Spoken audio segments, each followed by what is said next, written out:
Hello, welcome back to Think, Build, Test. Today, we're going to be talking about how to make one of the world's most compact trailers even more portable. Don't do that. We're going to be on a discovery process together, and we're going to be thinking about how we can be able to put this to the back of a pickup and even to the back of a fifth wheel camper trailer.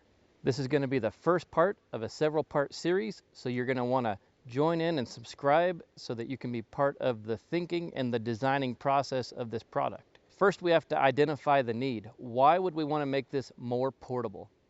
Well, one thing is we might need to go pick up a new side-by-side at a dealer or go pick up our side-by-side from the mechanic.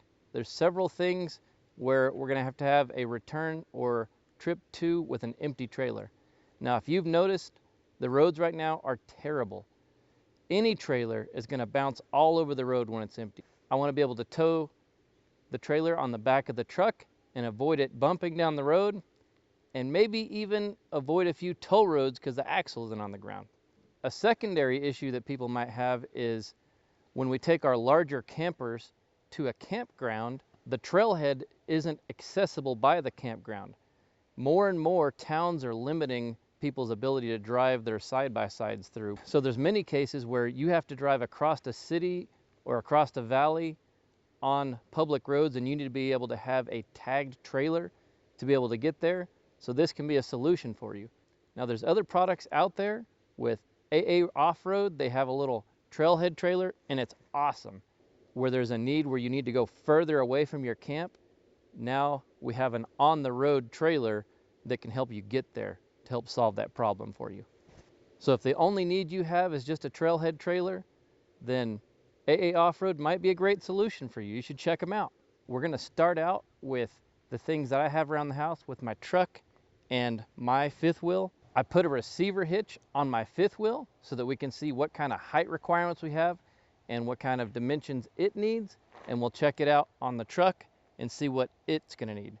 We're going to start off with some material we got around the house and see what we can make with it. We'll take and improve it little by little until we have a good functioning product. So additionally, we're going to have some kind of a mast that comes up to plug into the existing holes up here to give us the front to back. There's always a little bit of rock also in a 2-inch receiver. So we'll probably, to keep it as universal as we can, we'll probably have a tie-down strap on both sides going to something lower on the frame of the truck. We don't want to have to add extra receivers, extra mounts onto our trailer if we can help it. Those are kind of the confines of what we need to solve. I'll take you around back and we'll look at the RV and how it compares to that height. I built this 2-inch receiver for the back of my trailer, and I'm not recommending that if you have one of those flimsy ones that bolts on a bumper that sticks up like there, like this solution just isn't for you. But if you have a good frame in the back of your fifth wheel, then this can be a good solution for you.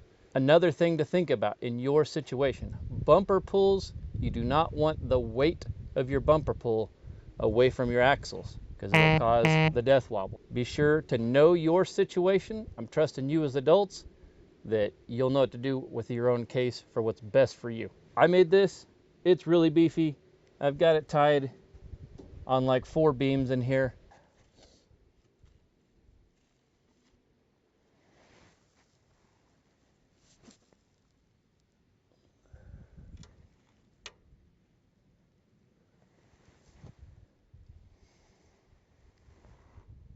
I guess I could have shown you building that, but every trailer is going to be different. There's so many manufacturers.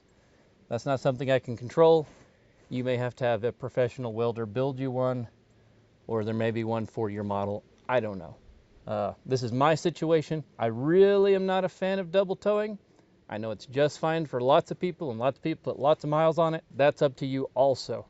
With the trailer, whatever you want to do, you're adults. It's your business. Let's take a look at this. Like I said, this is wider, so the fenders are probably going to foul, and I need to make sure that the trailer doesn't go any lower than my rub wheels. Otherwise, I'll be scraping that off. Trailers are so long that they're just inherently gonna scrape on things. So let's have that in mind on the height we want to have. Okay, let's just see how it fits.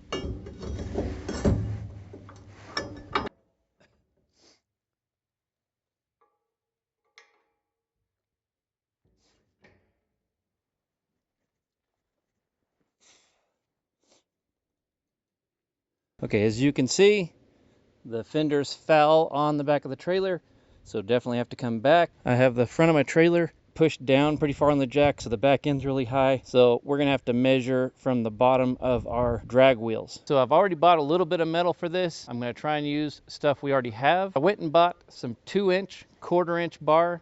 We needed to upgrade from the stock that I had of 3/16 for this. If I have just the back end on this, then that's gonna be around 340 pounds. And if I can incorporate the front rack also, then we're going to be another 100 pounds on that. So it'll be 440 pounds. Now, if you know anything about like the truck racks that go in the back of receivers, those are usually a 500 pound limit and they go a couple of feet out behind there. We'll be fine as far as a class 4 hitch, which comes on most 1500 F-150 trucks. This will be plenty of strength for coming in the 2-inch receiver.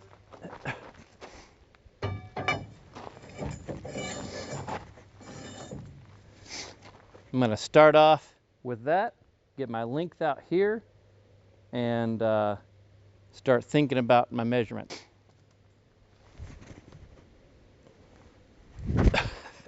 So that's going to wrap up this first part of this build. I hope you subscribe to the channel so that you'll be here for the next part where we start to build it. We'll see what kind of solutions we come up with for the obstacles we're going to come across, and if we need to kind of maybe start over, modify, but then we'll get to the testing side and we'll be taking this on a trip.